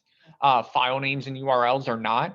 And in JavaScript, whenever you have a variable, you camel case it. What's happening here is in the roots, when I import hello world, this is the file path. So because I'm using hello world.js as capital H, capital W, I do have to match it here. Okay, so that's your file path. And then when I see camel case, you're referring to a variable. Yes. So this path that I'm defining, I could call it capital H, capital W if I wanted to. I could call it all caps. I can make whatever path up that I wanted. The important thing is that this component matches this component, that this file path matches the file path that's actually over here, and then that whatever I put in here, this path matches whatever I put in my A tag. And then in the code, putting .js or JSX, we don't need to do that. Not in an import, correct. Okay, so let's refresh. Let's go in here. And we still don't have anything. Okay, so let's go back. Let's look at our hello world. Why don't we have anything? Well, we just have an empty container. So our code actually might be running. I'm going to delete that out and I'm going to do an H1 that says hello world. And I'll close my div tag and I'll save it. And if all goes well, we still don't have anything over here. Okay, let's figure out why. Let's go to our console.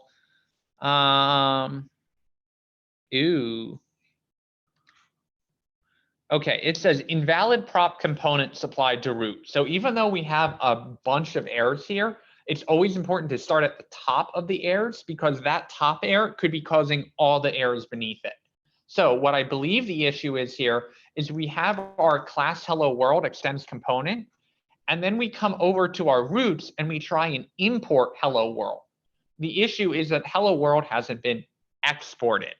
So we're going to go in here and we're going to say export default. So when you try and import hello world, it's going to be available.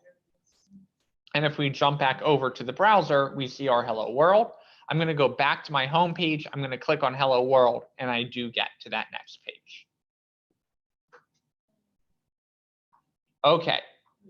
While that was not required for this project, if you guys do decide to do React and Meteor, I know Joey will go over React Router with you guys. That won't be the last time you see React Router. But in case you wanted to get a jump start on your Capstone and needed routing to multiple pages, I wanted to put that in the repo so you guys have access to it. If you decide to do React, totally optional. So is the steps that you just outlined, would it also be kind of the same thing for putting an image in here? Not really. Images in React, you still import them. You don't have to route to an image, however. Because when I was working on the code, I was trying to, so you know how we have the form where you send the message. I was trying to create like a background image or background color. Sure. I couldn't figure it out. So we're gonna just put in a regular image. Background images get a little trickier in React, but we'll just get a basic image showing up in our Hello World page because that's a good thing to cover. I might be jumping ahead of ourselves a little bit here because Joey is gonna dive into React, but I'll go over how to do this. So in our imports, I wanna make sure I put this in the right spot. So I'm actually gonna put this in I'll put it in imports. Imports UI, I'm gonna grab that picture of the cat that disappeared.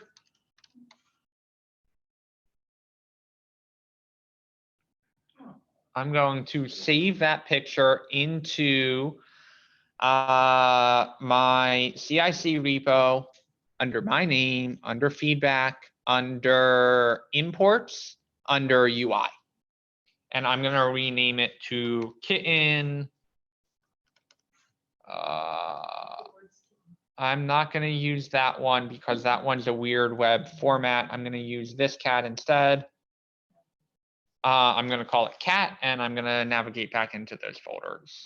Projects, CIC repo, Max Matthews, feedback, imports, UI. I'm going to save that. And then I'm going to come back into here, and I'm going to import cat from /cat.jpg. And it's a / because our hello world is in the same directory as our cat.jpg. So getting those file paths can sometimes be infuriating. And I have seen file paths that are .. and then eat different folders that it's digging back down into. So that is a frustrating thing. I can't tell you how many times I go, what if we add one more .. What if we take out 2 and then it just shows up and you go, oh, I got the file path right. So what we're going to do is we're going to drop down here and we're going to say image source equals cat. And we're going to come back here. We're going to go in here and it says cannot find module cat. So this is proof that even I get file names wrong sometimes. Although in this case, it's matching. Do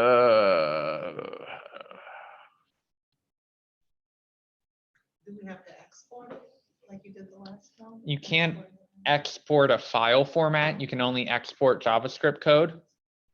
Wonder if I can do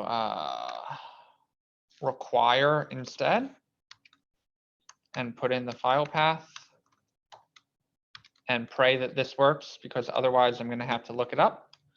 Oh,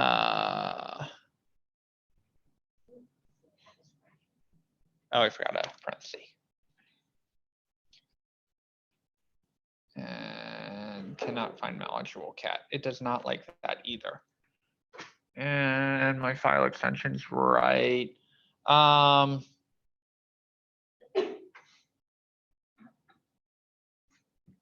Let me try something. Let me try and put it up here and see if I can access it.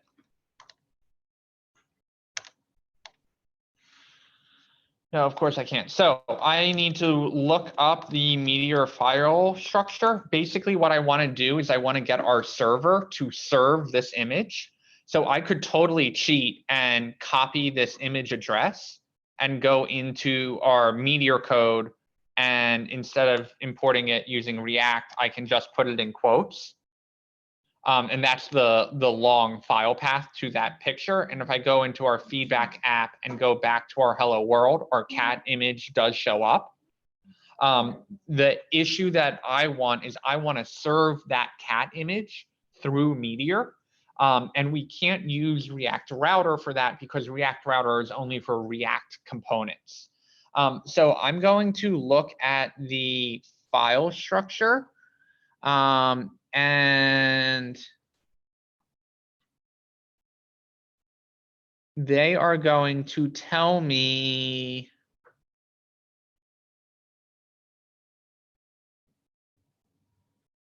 under client, I thought I put it there.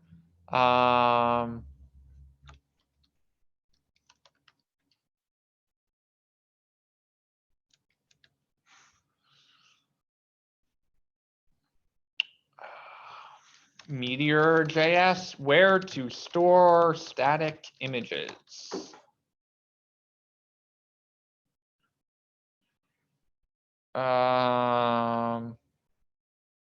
So they're recommending, which is probably the right thing, that you should serve it off a CDN that's specifically for images, but I know there's a way to do this. Anything in the public directory. Okay, so we are going to make a new folder in here called public. And we're going to try and put our cat picture in there. But don't create a file, create a folder called public. And then we are going to take our cat picture and try and put it in public. And then we're going to see if we can access that at localhost 3000/cat.jpg. And now our cat comes up. So anything in the public folder, public is a special folder in Meteor. It's going to serve whatever you put in there. So now we can change our URL path in here from source to /cat.jpg. And if we refresh in here, we should see our cat picture still show up. So public is just a special folder that's serving all of those files for us. And then we're just linking to it in the source tag.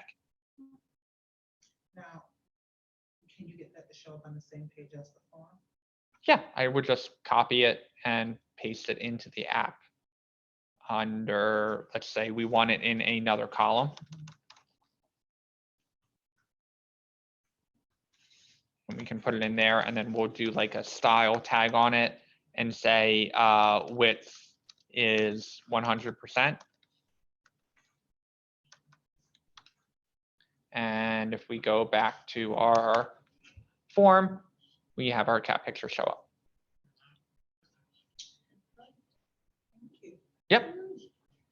I'm gonna get rid of the cat unless anyone would really like that to be part of the feedback app. I think just having it there as an example. Yeah, I commented it out so you can still see it. Thank you.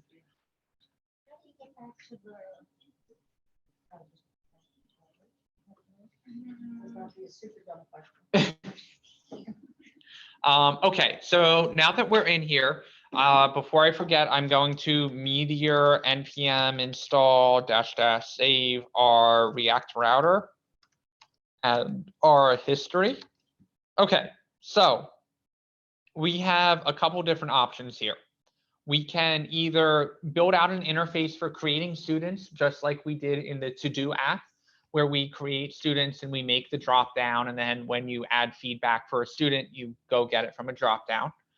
We can do some filtering, which will involve database queries to filter by the day that it was posted. That will also involve adding in a new date picker to the interface. Or we can filter by the student, but if we filter by student, we also need we could do the filter by student.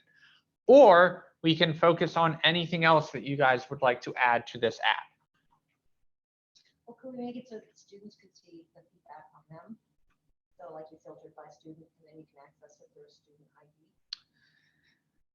That is going to get a little hairy because we need to store things in the user table, whether the person signing up is a student or a teacher. So that might get a little advanced. I'm trying to limit it to about 10 minutes so we can focus on everyone getting caught up and on the same page for the last half hour of class. So any other ideas or any preference of what 3 we work on here? Which one of these 3 we work on here?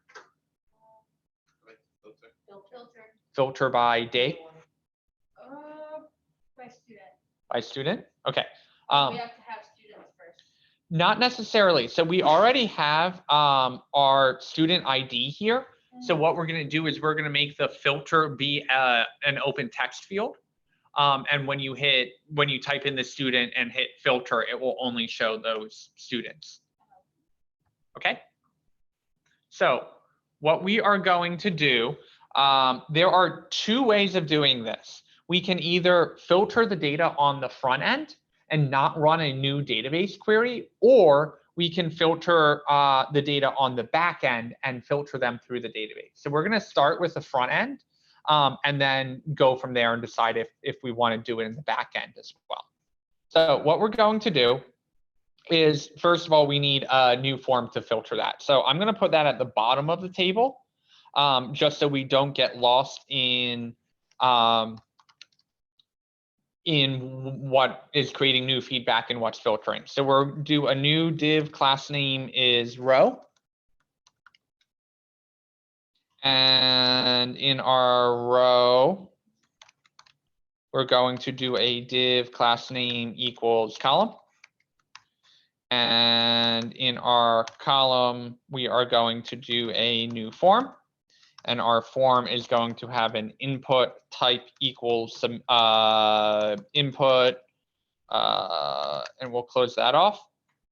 And we have to put a ref on it so we can access it, the value of it.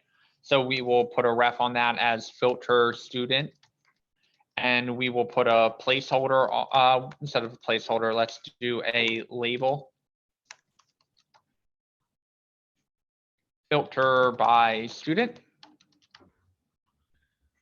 And we will come back over to our interface and we have this text input. It looks pretty ugly because we forgot on our input to put a class name equals form dash control.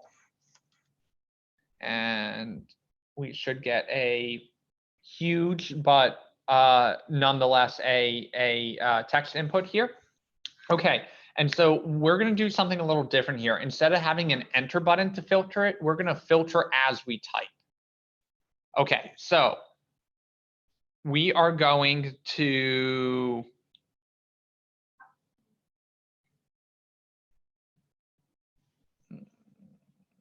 think about how we want to accomplish this. Okay, so we are going to do a on change here.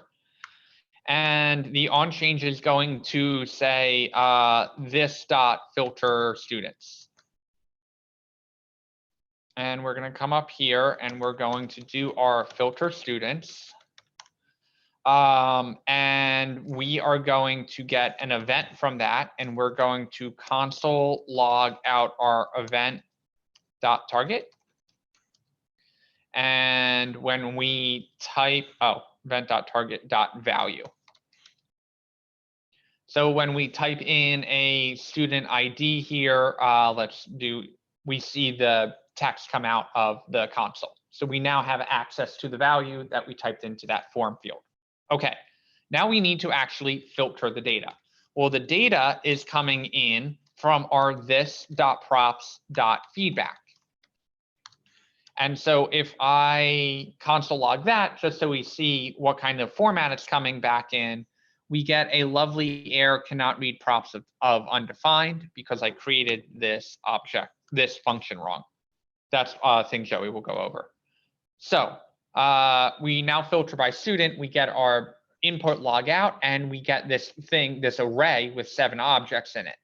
And these 7 objects all have something called student ID in them.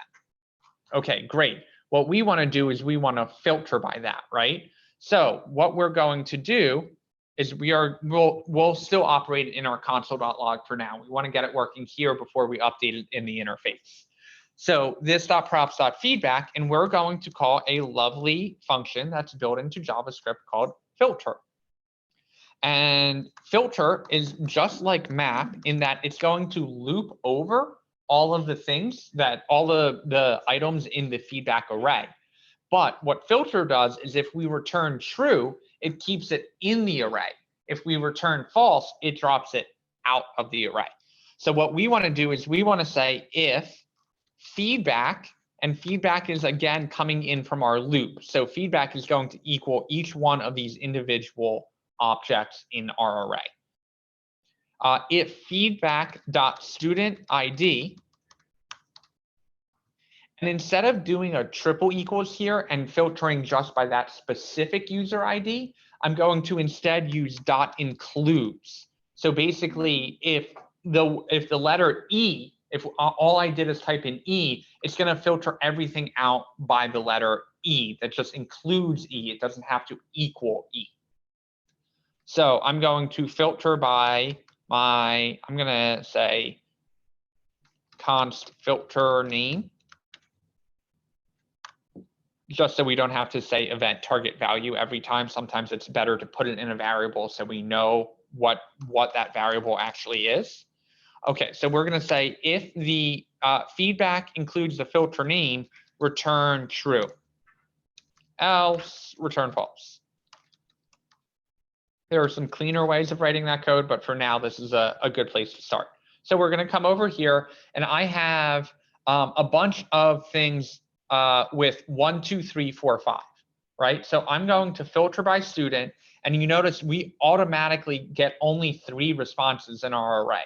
So if we pop that open, we see what it's filtering out is student ID 1, 2, 3, 4, 5, 1, 2, 3, 4, 5, and just 1, 2, 3. Not updating in the interface yet, but we're getting our filter code working. Okay, so if I continue typing here, if I type 1, 2, 3, we get 3 results in the array both times. But as soon as I type a 4, we notice we drop down to 2. And that's because this one will be filtered out at that point. Right, and it will just be these 2 that show. Okay, so now we need to get that showing up in our interface. So what we are going to do is we're going to say const filtered results equals our filter that we just wrote. And then we're going to do this thing. In order to get access to the results of some function, we need to use something in React called state. And state is basically variables that are in the front end that we can access across our component. So we're going to do this function called this.setState, and we are going to set our filtered results in here. Now we just made it so it's accessible. Now we need to tell our interface, hey, go use the filtered results.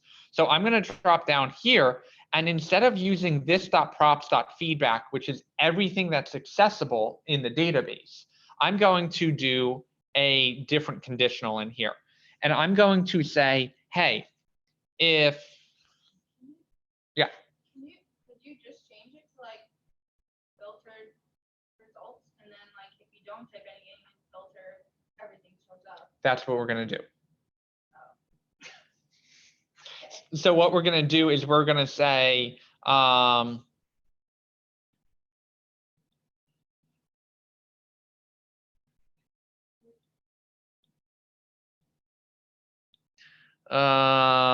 thinking about the easiest way to do this.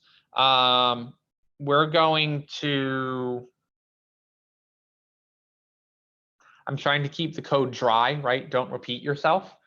So what we're going to do is we're actually going to take all of this code and move it out to a new function. And we'll see why in a second. And we're going to call that function this.generate table row. And we're going to pass in the feedback. And then we're going to come up and we're going to define that as generate table row. And it's going to take the feedback in, and it's going to return out our feedback. So we did something similar with the HTML, right? Where when we edited or deleted, it was still generating the HTML. So we used a higher order function. That's a throwback right there. We used a higher order function to put that code up. So what we're going to do down here is first of all, let's save and come over here and refresh. And nothing's in here. Well,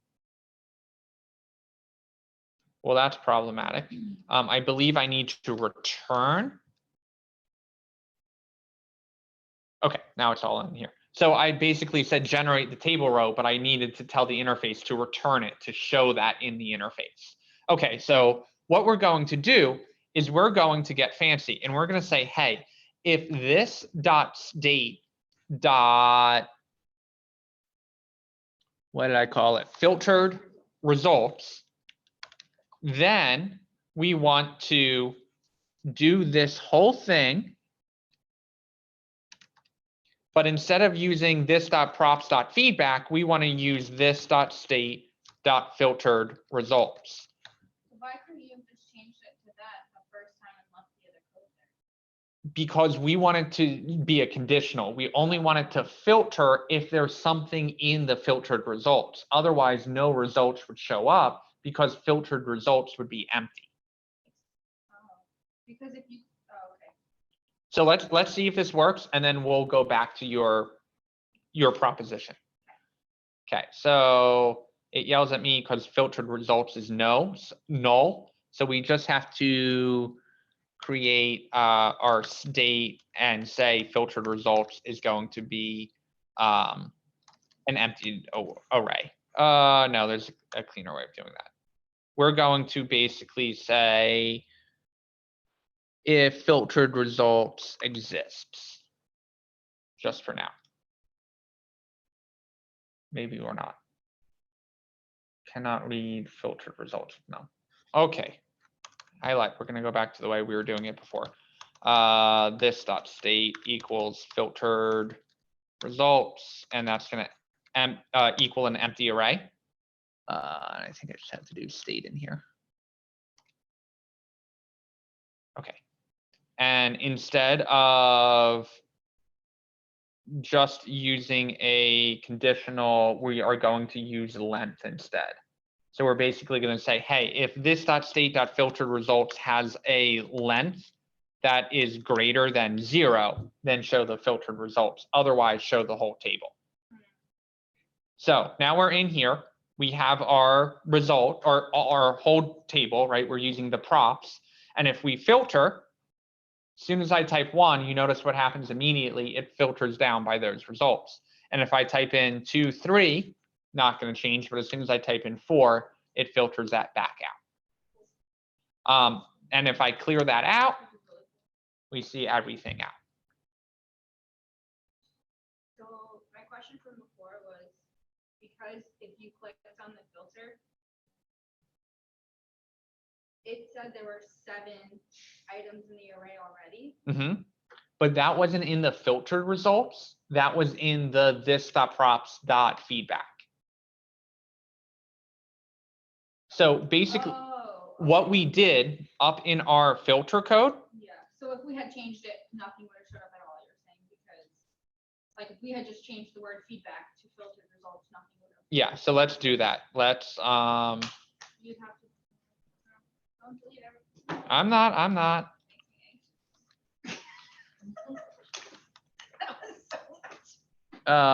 No, let's do this and this and this, and then just use. So if we just change it to, my God,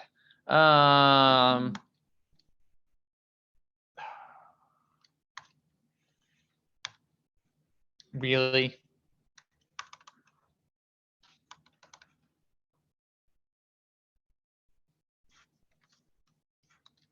Okay, so if we just use this.state.filtered results, when we come over here, filtered results starts out as empty.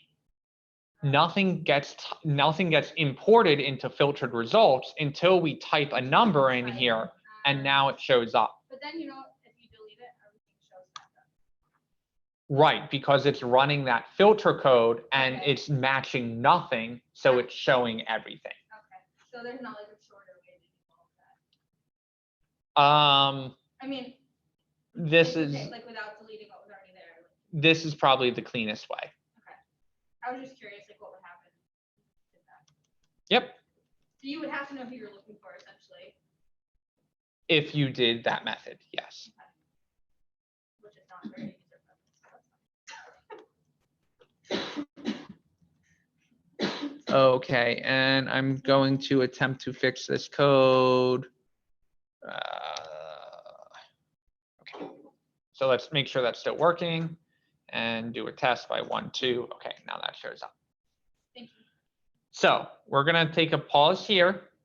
We're gonna try and get everyone up to this point. The homework again is to just get what we had working in class, working on your own. Now for tomorrow, do you guys have any feedback? Do you want to keep going on this? Do you want to do a students table? Do you want to add more form fields? Or would you rather make tomorrow a capstone working day? Did any check to see if this building was gonna be open tomorrow? Yeah, so we decided to make class all remote Oh, it's gonna be tomorrow. remote, okay. So let's take a vote. Do we want to keep working on this, features TBD, or do we want to make tomorrow a capstone working day? Capstone, please. Okay. Okay, so we will leave this as is. This will be the end of Meteor. It will also be the end of server side for now. So the class schedule as it stands. Next week, Gus is coming back to do infrastructure and deployment, and he's going to talk about a couple different web hosts like DigitalOcean, AWS, things like that. Of hey, this is great, but how do I get my web app accessible to the world? And how do I make it so when I shut down my computer, people can still use my web app? You laugh, but it's non-trivial. So that's next week. I believe the week after that is testing, which is a very important thing of, hey, we built all of this out, but how do we know our save feedback button still works now that we changed a bunch of things in our code? So he's going to go over automated testing, how to make it so the computer can run through your code very quickly, how you can define test cases. So when you edit a function or a bit of your code and you think, oh, this is the only place it's used, and it ends up messing up another section of the app, that's more easily detectable. That's a big thing on interviews, and I'm seeing more and more interviewers ask about testing and automated testing. So that's with Jake. I believe the week after that is with me and passwords and security and stuff like that. And then the second to last module or the last 2 weeks are going to be React. So we're going to dive back into React. That will be with Joey. And Joey uses React all day at work. He is excellent at teaching it. And all the things that I kind of glossed over, like .bind and this.state and this.props and all of that stuff, you'll see that with Joey, except you'll see it without the weird Meteor quirks like tracker. So I think that will be really beneficial for you guys. And then the last week will be focused solely on Capstone development. Believe Wednesday you're going to do all dry runs of your presentations, and then on Thursday I believe it's the big event with all the employers. With that said, please keep the feedback coming. I did try and slow down a little bit tonight. I know it might not have felt that way, but we covered a lot and we got this whole full stack app working with a framework in 2 days, right? So it's important to recognize that.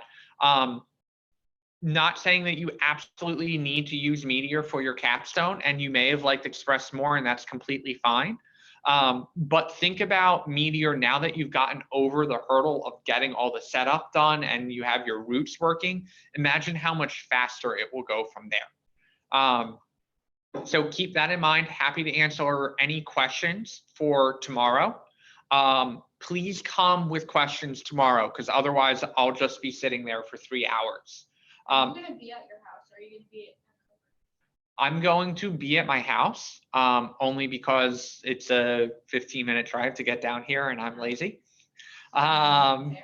With that said, if you guys would like to go to CoWorks, or if there are going to be more than a couple people at CoWorks, I'm happy to show up at CoWorks.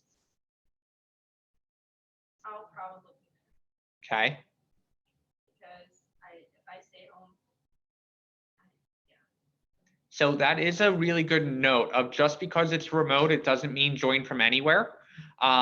It took me probably 3 months to get my office at my house set up. to be remote friendly. Everyone in my house knows that when the door's closed, I'm working, and it doesn't mean, oh, can I come in and ask you a question about the laundry, or when the door's closed, I'm working. I also work with music all day long.